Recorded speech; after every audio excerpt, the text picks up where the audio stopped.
Yes, tense start किया था हम लोगों ने लास्ट क्लास में। मैंने कुछ होमवर्क दिया था आप लोग को टेंस के रिगार्डिंग, किया आप लोगों ने कि नहीं किया? किया है? ओके, चलिए सबसे पहले तो करते हैं आज का root word of the day. Okay, जो आज का root word of the day है वो है यूनी। यूनी, यूनी से कोई शब्द पता है, आप लोगों ने सुना है? हाँ, यूनिवर्सिटी। और यूनिक, यूनी, यूनिफॉर्म, यस। और यूनिटेक तो कुछ नाम है किसी कंपनी का, आई थिंक। हाँ, यूनिवर्सिटी। हाँ, तो क्या समझते हैं आप लोग यूनिवर्सिटी से, या फिर यूनिफॉर्म बोला ना किसी ने, क्या समझते हैं यूनिफॉर्म से? कपड़े, ड्रेस। तो क्या स्पेशल होता है ड्रेस में? हाँ, यूनिक मतलब हटके। हाँ, हटके हो सकता है, पर उसको सही तरीके से अगर डिफाइन करूँ तो क्या होगा? ताजमहल एक यूनिक मॉन्यूमेंट है, मतलब क्या? एक मॉन्यूमेंट। ताजमहल एक यूनिक मॉन्यूमेंट है, इसका मतलब यूनिक का मतलब होता है ऐसी कोई चीज़ जो पूरे ब्रह्मांड में एक हो। ठीक है, उसके जैसा कोई दूसरा एग्जाम्पल नहीं दे सकती मैं। फॉर एग्जाम्पल मैं किसी पेंटिंग की बात करूँगी जैसे अगर, तो मैं क्या बोलती हूँ कि वो पेंटिंग की जो स्टाइल है बहुत ज़्यादा यूनिक है, मतलब बिल्कुल उसके जैसे कोई दूसरी पेंटिंग कभी आज तक बनी ही नहीं है। It is singular in itself. Okay, वहीं क्या बोला? यूनिफॉर्म बोला। तो यूनिफॉर्म क्या चीज़ होती है? स्कूल की ड्रेस होती है। तो उस ड्रेस में क्या स्पेशल होता है? स्कूल की नहीं, वो तो कहीं इवन ऑफिसेज में भी यूनिफॉर्म्स रहती है। तो क्या होता है उसमें?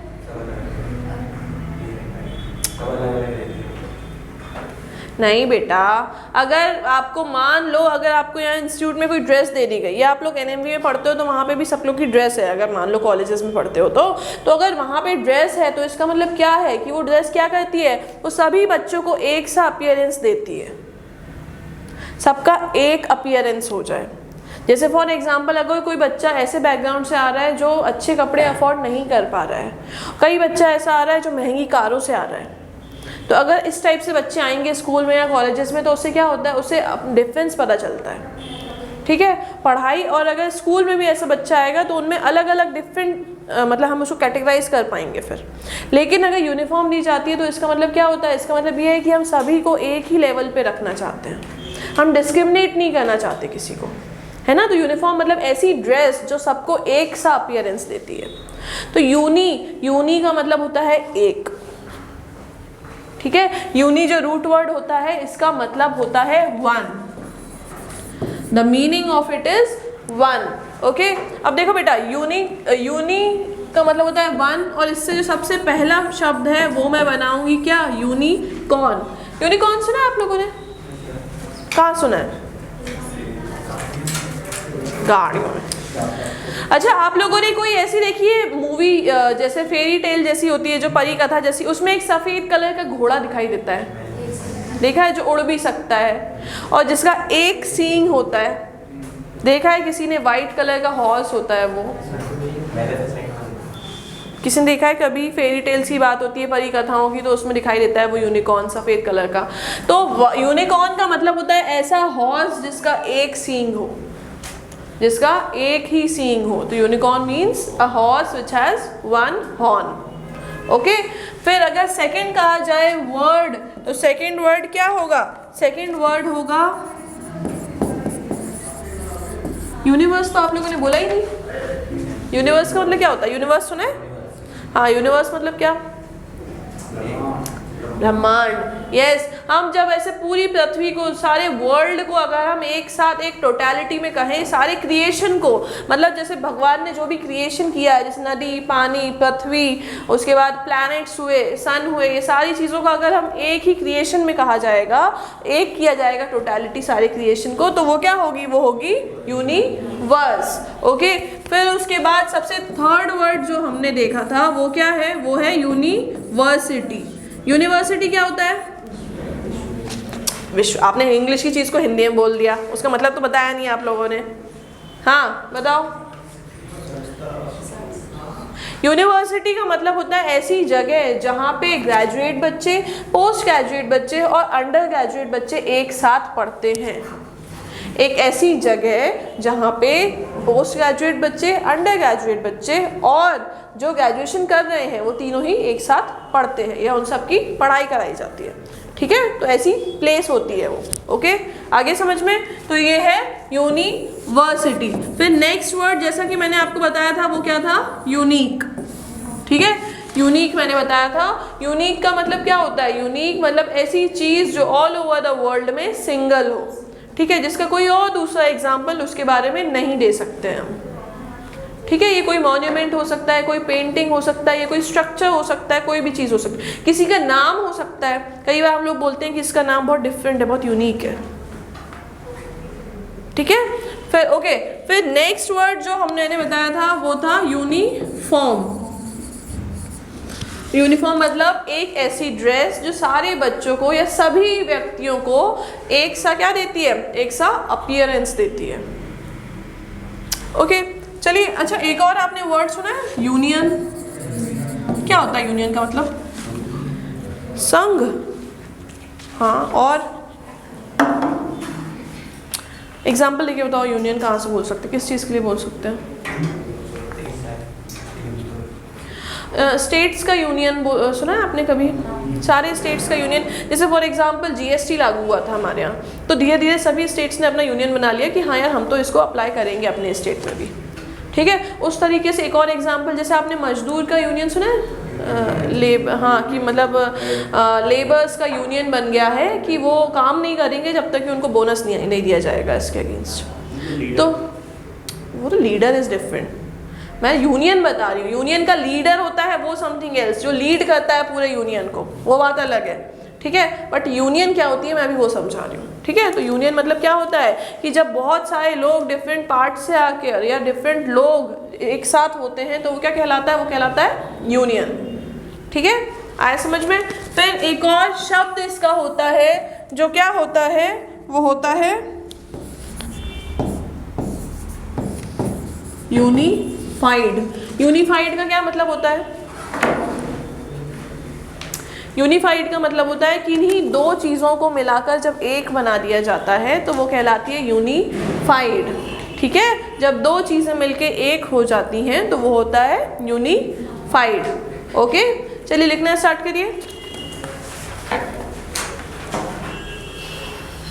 यूनी मीन्स होता है वन, यूनी मीन्स होता है one.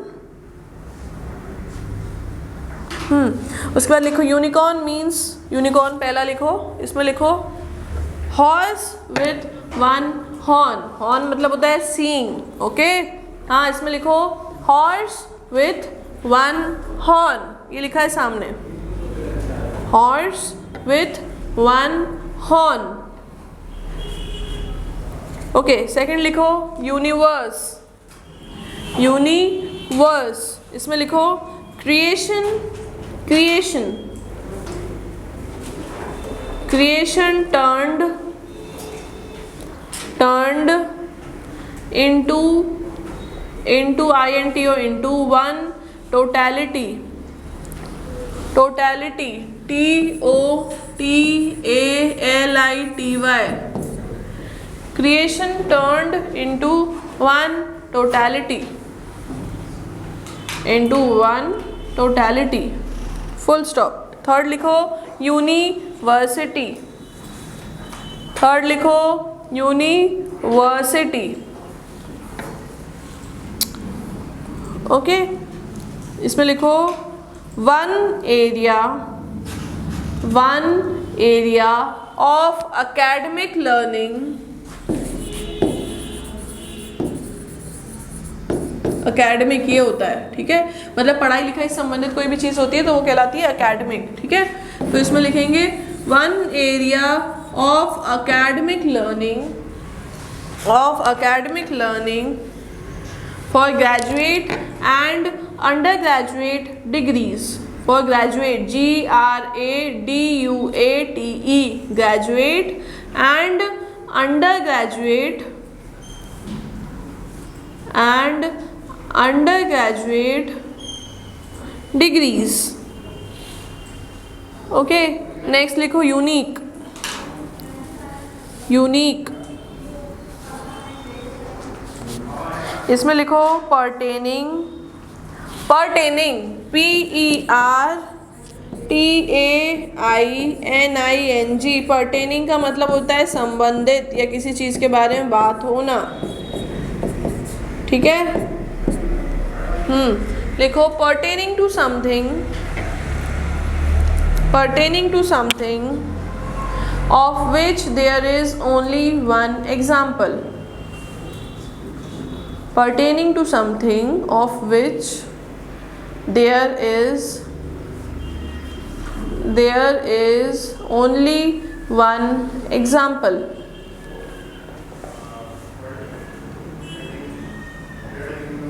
only one example, full stop। Next लिखो यूनिफॉर्म, यूनिफॉर्म, यूनिफॉर्म का मतलब क्या? Dress, dress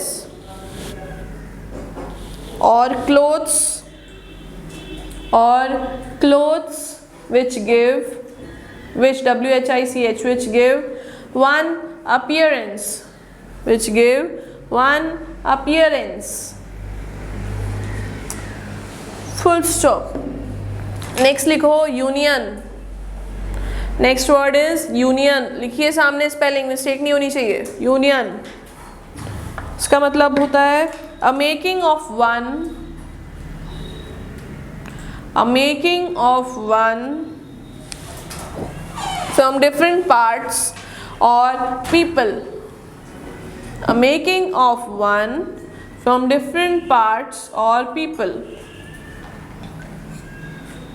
from different parts or people, full stop।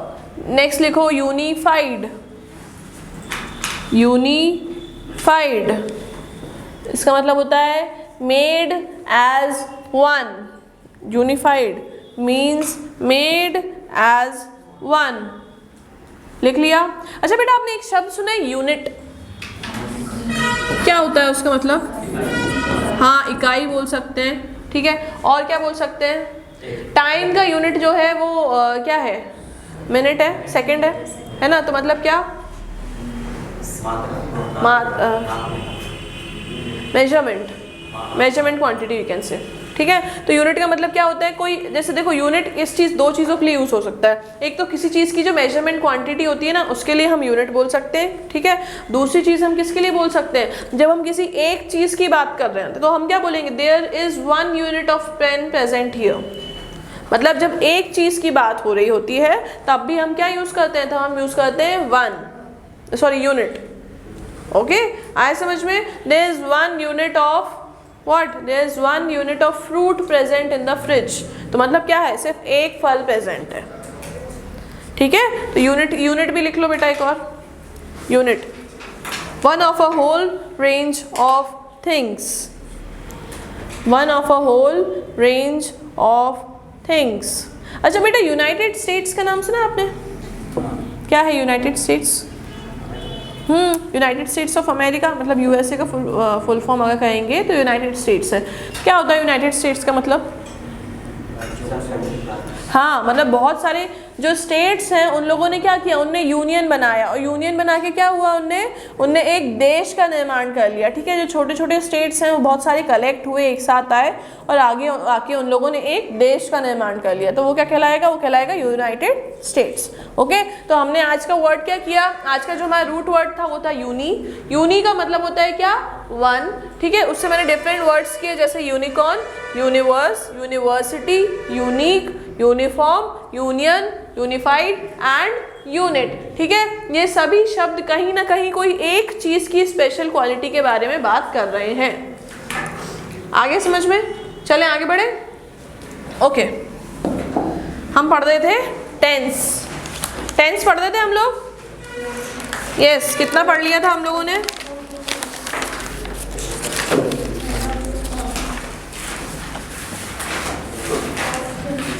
मैंने आप लोगों को पैटर्न लिखवा दिया था, क्या होता है?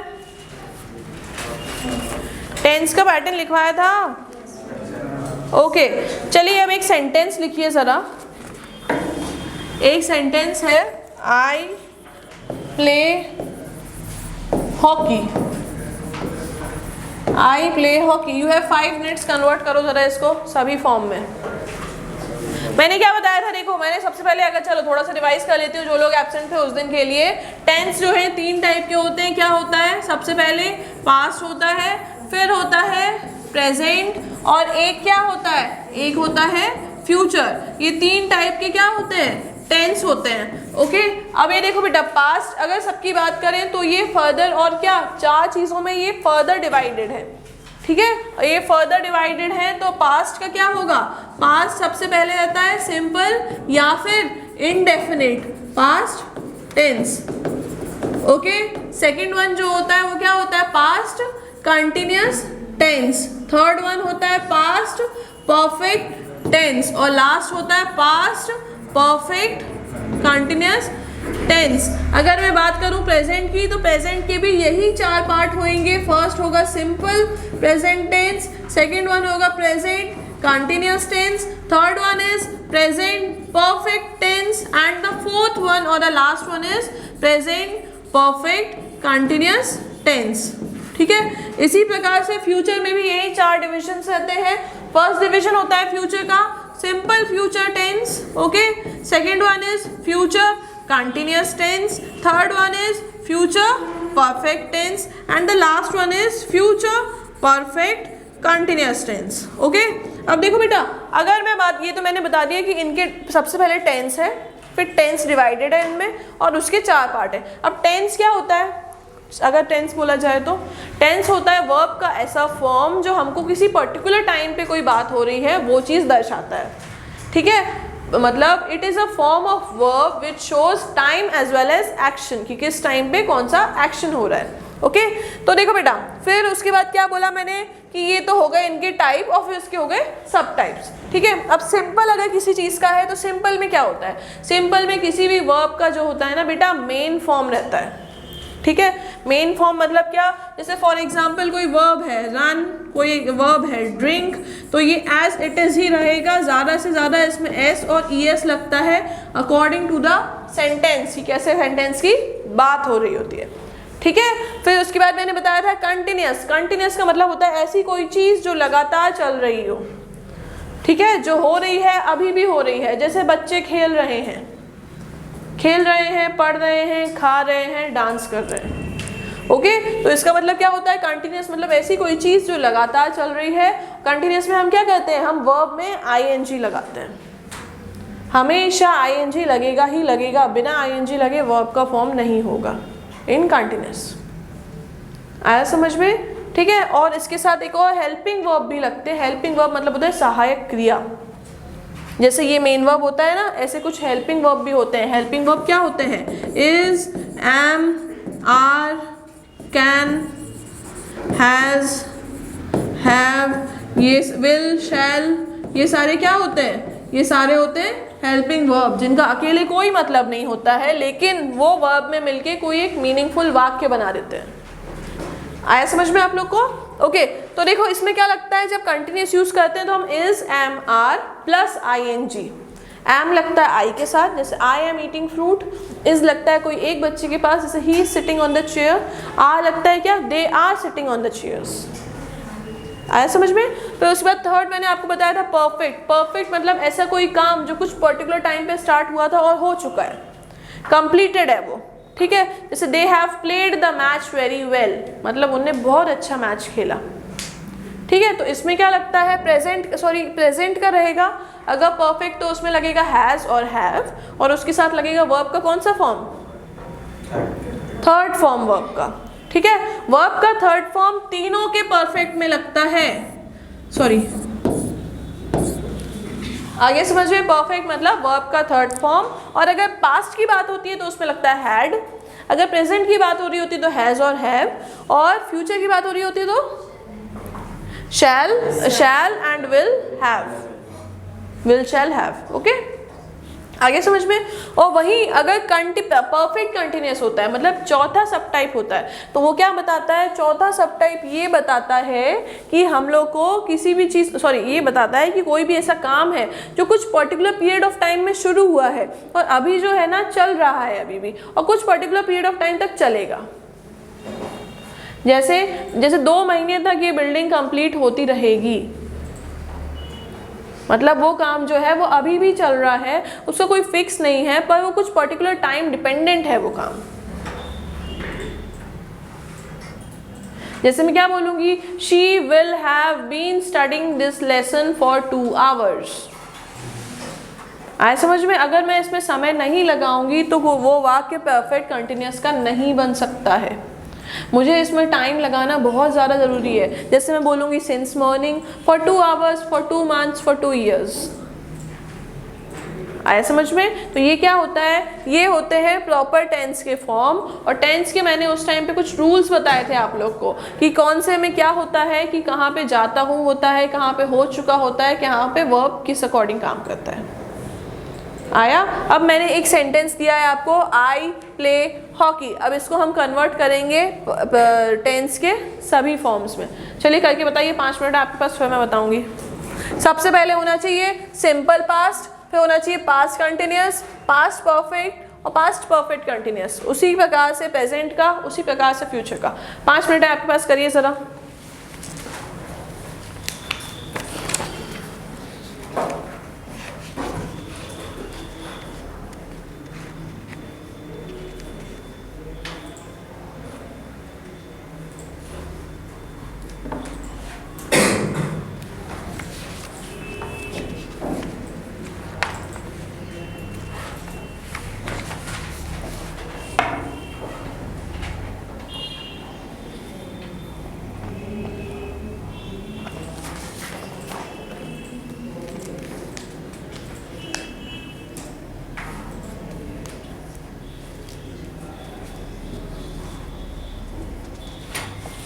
आई प्ले हॉकी, इसका बनाना है आप लोग को, ठीक है?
डन? चलो बेटा मैं बताती हूँ, देखो क्या है हमारे पास सेंटेंस।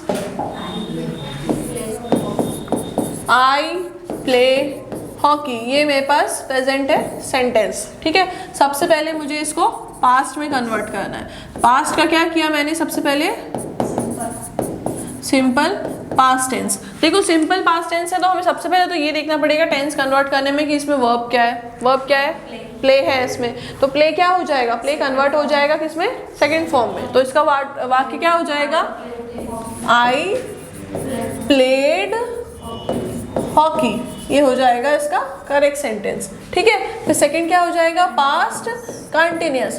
पास्ट कंटिन्यूअस क्या होता है, आईएनजी लगता है और उसके साथ वॉज या फिर वेयर लगता है, ठीक है? तो क्या करूंगी मैं इसमें, I was playing hockey. Okay, third क्या हो जाएगा, पास्ट परफेक्ट। तो पास्ट परफेक्ट में क्या रहेगा, हैड होएगा, आई एज इट इज रहेगा, हैड होएगा और उसके साथ क्या, आई हैड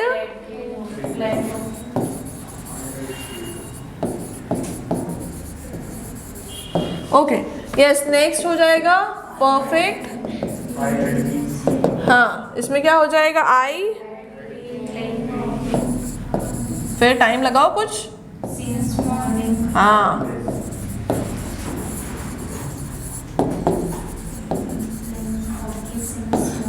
सिंस मॉर्निंग बोल सकते हैं आप लोग, या फिर फॉर 2 आवर्स बोल सकते हैं, या कुछ भी घंटों के हिसाब से, है ना। मतलब कुछ टाइम लगाना मुझे निश्चित रहेगा, क्योंकि ये जो परफेक्ट कंटिन्यूस रहता है टाइम डिपेंडेंट रहता है, बिना टाइम लगाए मैं इसमें कुछ नहीं कर सकती, ठीक है। ओके, फिर सेकंड क्या होगा, सेकंड है प्रेजेंट, सेकंड इज प्रेजेंट। तो सबसे पहले होता है सिंपल, या फिर उसको इंडेफिनिट भी बोल सकते हो आप लोग, ठीक है। तो इसमें क्या हो जाता है, इसमें वर्ब का फर्स्ट फॉर्म रहता है, तो क्या बोलूंगी इसमें क्या रहेगा, हाँ अभी बोला प्लेइंग हॉकी। अरे बेटा ये वाक्य ऑलरेडी सिंपल प्रेजेंट में है, ये जो सेंटेंस है ये ऑलरेडी प्रेजेंट है सिंपल प्रेजेंट में, ठीक है। इसको कुछ नहीं करना है, इसको एज इट इज लिख दोगे आप, क्योंकि आई, मैंने क्या बताया था आपको, सिंपल प्रेजेंट में क्या होता है, वर्ब का जो मुख्य फॉर्म रहता है ना वही रहता है। अब देखो प्ले है, प्ले को कुछ मैं और कुछ कर सकती हूँ क्या, प्ले तो ऑलरेडी अपने मेन फॉर्म में है ही, अगर ईडी लगाती आईएनजी लगाती तब वो कुछ डिफरेंट में रहता। ऑलरेडी अगर ये प्ले है तो मतलब वो पहले से प्रेजेंट है मुख्य वर्ब में, है ना। तो ये हो जाएगा आई प्ले हॉकी। तो सेकंड क्या है, प्रेजेंट कंटिन्यूअस, तो ये क्या हो जाएगा, I am playing hockey, playing hockey. Okay, फिर तीसरा क्या हो जाता है, हाँ आई के साथ क्या लगेगा, have.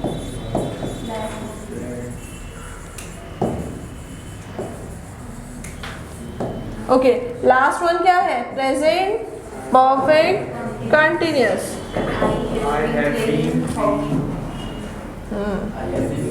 I have been playing, playing hockey since morning. आया समझ में, ठीक है, लिख लिया, नोट किया, फ्यूचर करें। फ्यूचर में भी क्या हो जाएगा, सबसे पहला सिंपल क्या होगा, यस आई शैल भी हो सकता है, आई विल भी हो सकता है, आई के साथ विल भी लग सकता है और शैल भी लग सकता है, दोनों ही चीजें सही है, ठीक है। आई विल या फिर शैल, सॉरी। ओके, सेकंड क्या है, कंटिन्यूअस, तो क्या होगा, यस।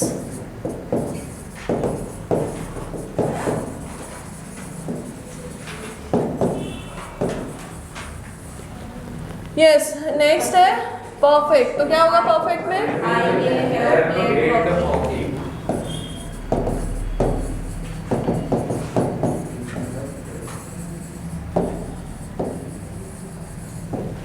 ओके, लास्ट है I will have been playing perfect continuous, तो ये क्या होगा, आई विल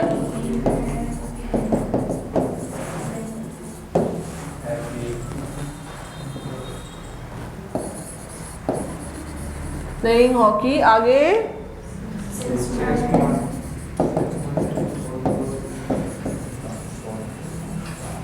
मतलब बेटा ये जो परफेक्ट कंटिन्यूअस रहता है ना फ्यूचर में, तो ये एक्चुअली होता तो फ्यूचर की बात है पर पास्ट की बात हो रही होती है, समझ में आया।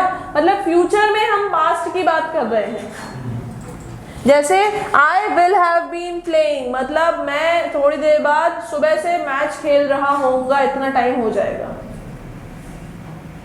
मतलब मुझे 8 बजे तक इतना टाइम हो जाएगा कि मैं सुबह से मैच खेल रहा हूँ, या फिर मुझे 2 घंटे हो चुके होंगे सुबह से मैच खेलते हुए, या फिर मतलब दिन भर हो चुका होगा, सॉरी, सुबह से मैच खेलते हुए।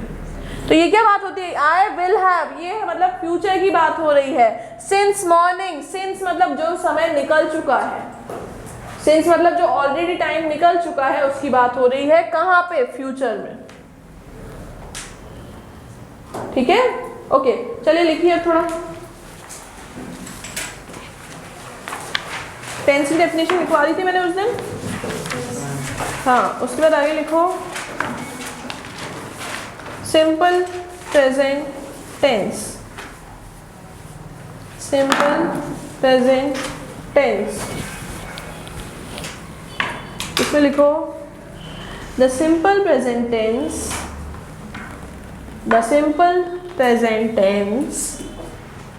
is formed by using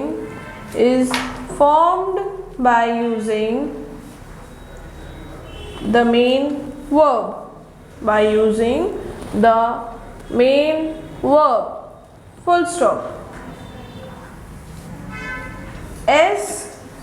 Sometimes s और es, sometimes s ऐसे लिखना है, s और es इस टाइप से, या फिर ऐसे भी लिख सकते हो s इस टाइप से, ठीक है। हाँ लिखो sometimes s और es are added to the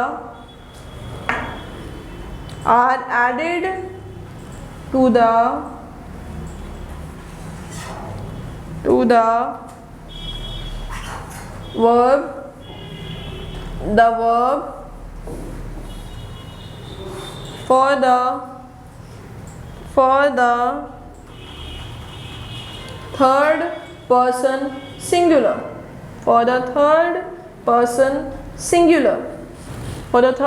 person क्या होता है बेटा? फर्स्ट पर्सन क्या हुआ? मैं मतलब आई, और वी भी आता है इसमें। ये किस में आएंगे? क्या आएंगे? फर्स्ट पर्सन, जब मैं मेरी बात कर रही होंगी, जब अपनी बात कर रही होंगी, ठीक है। वहीं सेकंड पर्सन क्या हो जाएगा? यू, तुम्हारे बारे में बात हो रही है, ठीक है। थर्ड पर्सन क्या हो जाएगा?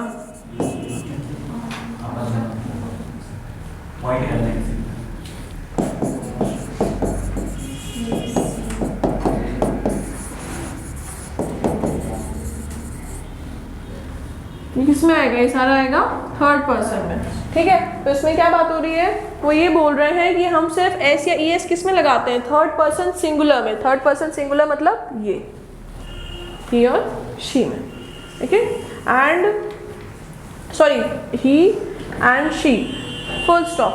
फिर आगे लिखो second number, we form the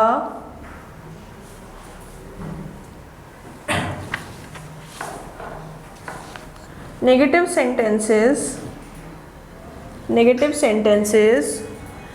by using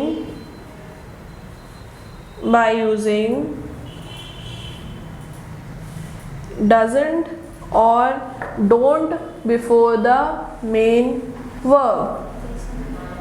Doesn't, D-O-E-S-N-T, doesn't or don't before the main verb. Full stop. Third लिखो, do is used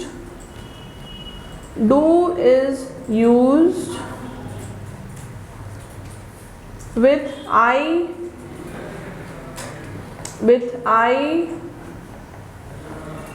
and you.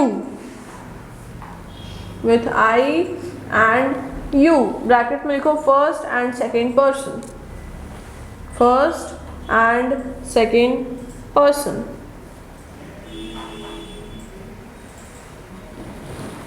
Full stop. Next rule लिखो, does is used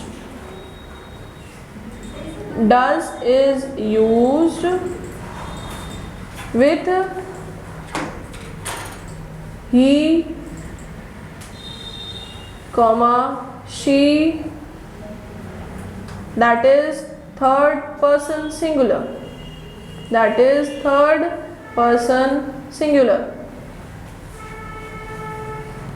आपको पता है that is का short form क्या होता है?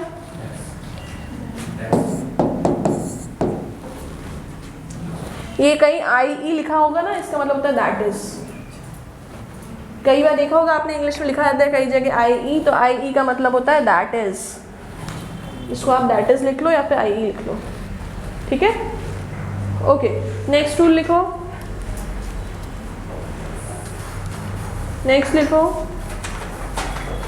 The interrogative sentences, interrogative, INTERROGATIVE,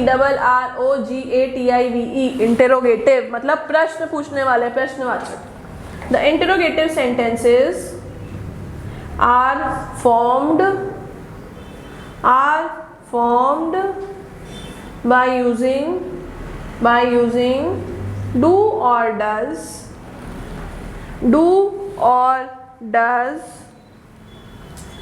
before the subject,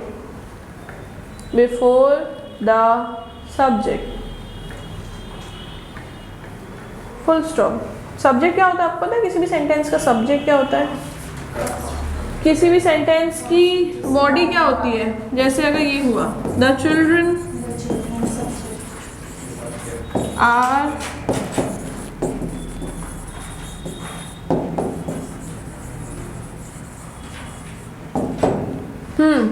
ये अगर है तो इसका सब्जेक्ट क्या होता है? The children. और बाकी सब्जेक्ट का मतलब क्या होता है? किसी चीज के बारे में जो बात हो रही होती है ना, जिसके बारे में बात हो रही होती है वो सब्जेक्ट होता है। जिसके बारे में बात करती हूँ, यहाँ किसके बारे में बात हो रही है? चिल्ड्रन के बात हो रही है। और जो बात हो रही होती है वो होती है प्रेडिकेट, होता है प्रेडिकेट, या फिर बॉडी ऑफ द सेंटेंस भी बोल सकते हैं। आए समझ में? तो ये सब्जेक्ट क्या है? ये है। तो क्या बोल रहे हैं कि जब हमको कोई इंटरोगेटिव प्रश्नवाचक वाक्य बनाना होगा तो हम इसके आगे क्या लगाएंगे? हम डू लगाएंगे या फिर डज लगाएंगे। इनके अकॉर्डिंग लगेगा कि डू लगेगा या फिर डज लगेगा, है ना? बिफोर द सब्जेक्ट बोला ना हमने, तो बिफोर द सब्जेक्ट। ओके, चलिए नेक्स्ट लिखिए। The negative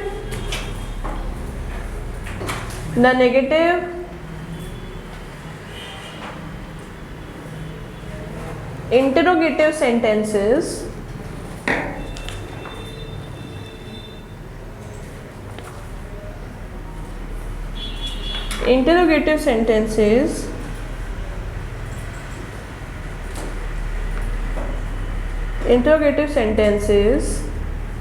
are formed by using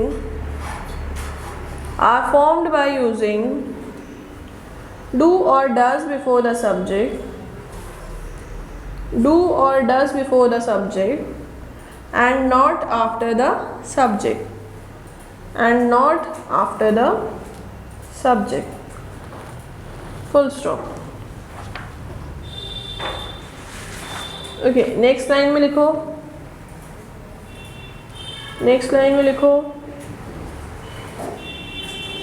we use present simple tense। ये पूरा सेंटेंस, ये थोड़ा पैराग्राफ है, ओके, पूरा लिखना। हाँ, we use present simple tense to talk about things in general,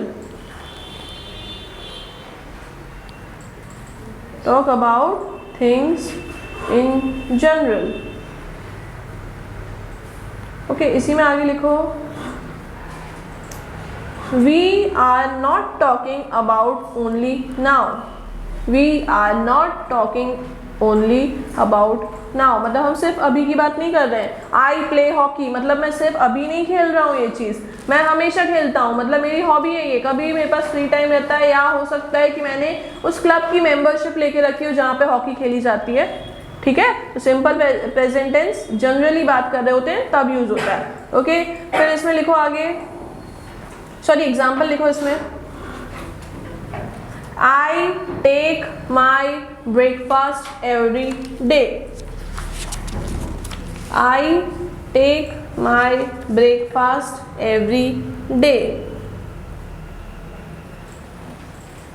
full stop। Next example लिखो, she does her homework before she goes out to play,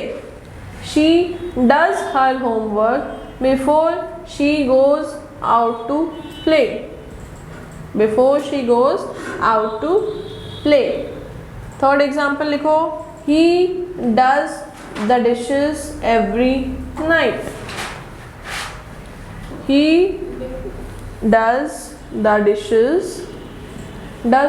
मतलब डिशेस मतलब बर्तन होता है ना, जिसमें हम खाना खाते हैं यूजुअली, वो साफ करना, मतलब डज द डिशेस। आप लोग को इंग्लिश का पेपर कैसा बना था कि नहीं बना था, और ये टेस्ट आया था? टच भी नहीं किया, ये नहीं। अगर सेक्शनल कट ऑफ होता 5 नंबर का, फिर क्या होता आप लोग का? सेक्शनल कट ऑफ समझते हैं क्या होता है? मतलब 4 सेक्शन है इसमें, है ना, 4 सेक्शन है। अगर हर एक, कई बार क्या होता है ना, कई एग्जाम में हमको हर सेक्शन का इंडिविजुअल कट ऑफ भी निकालना पड़ता है। जैसे क्या हुआ, जैसे मैथ्स का उन्होंने रख दिया 10 नंबर, इंग्लिश का उन्होंने कितना रख दिया, इंग्लिश का उन्होंने रख दिया कुछ और नंबर्स रख दिए, और इस तरीके से क्या हुआ, रीजनिंग के भी कुछ नंबर्स हैं। अगर आप इनको अगर पास आउट नहीं करोगे बेटा, तो अगर आप ओवरऑल कट ऑफ मान लो 50 नंबर है, आपके 55 नंबर आ गए, लेकिन इंग्लिश में आपके 2 ही नंबर आ रहे हैं, तो फिर क्या होगा, तो भी आप बेटा पास नहीं होगे एग्जाम में। आए समझ में, तो भी आप एग्जाम क्लियर नहीं कर पाओगे। कई बार वो ऐसे करते हैं कि हर सब्जेक्ट का जो है ना, हमको इंडिविजुअल कट ऑफ निकालना है। आए समझ में, तो इस वजह से ऐसे मत किया करो कि बस मेरे को मैथ्स आता है, रीजनिंग आता है और जीके आता है, तो मैंने तो बाकी चीज़ों को छोड़ के रखा हुआ है, या मुझे मैथ्स नहीं आता तो मैथ्स को हाथ ही नहीं लगाया मैंने। ठीक है, कई बार ऐसा हो जाता है कि अगर आपका सेक्शनल कट ऑफ हो गया ना, तो फिर बैठे रह गए फिर अपन। क्या नाम है आपका? ओके, चलिए एक और एग्जाम्पल लिखा, 3 एग्जाम्पल्स हो गए। हाँ, 3rd एग्जाम्पल लिखो, he does the dishes every night. Every night, okay, yes. Next लिखो, present continuous tense. Present continuous tense, इसमें लिखो we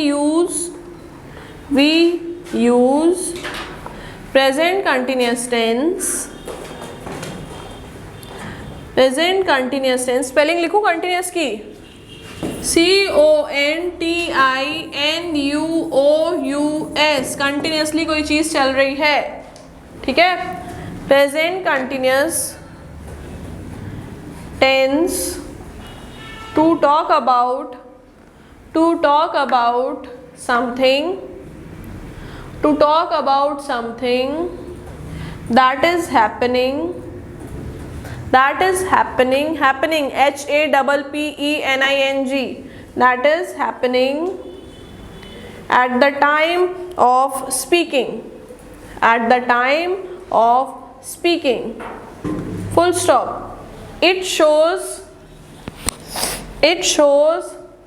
that the action is not finished.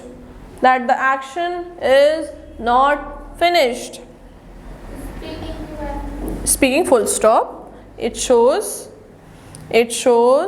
that the action is not finished.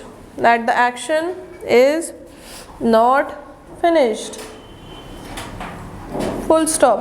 आगे लिखो, in such sentences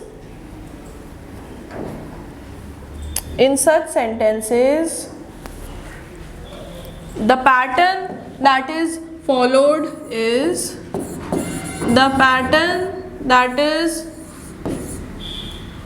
followed is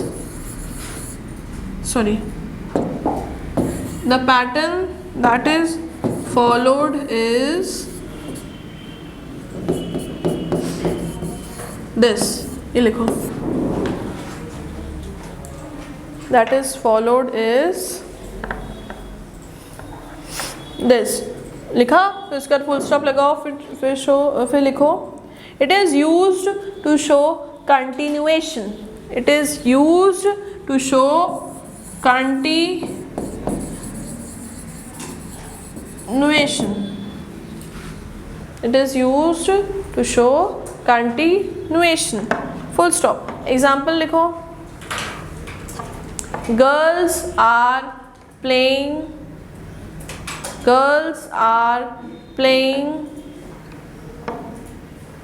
cricket. Girls are playing cricket. CRICKET. Full stop. Next लिखो, I am watching television. I am watching television. I am watching television.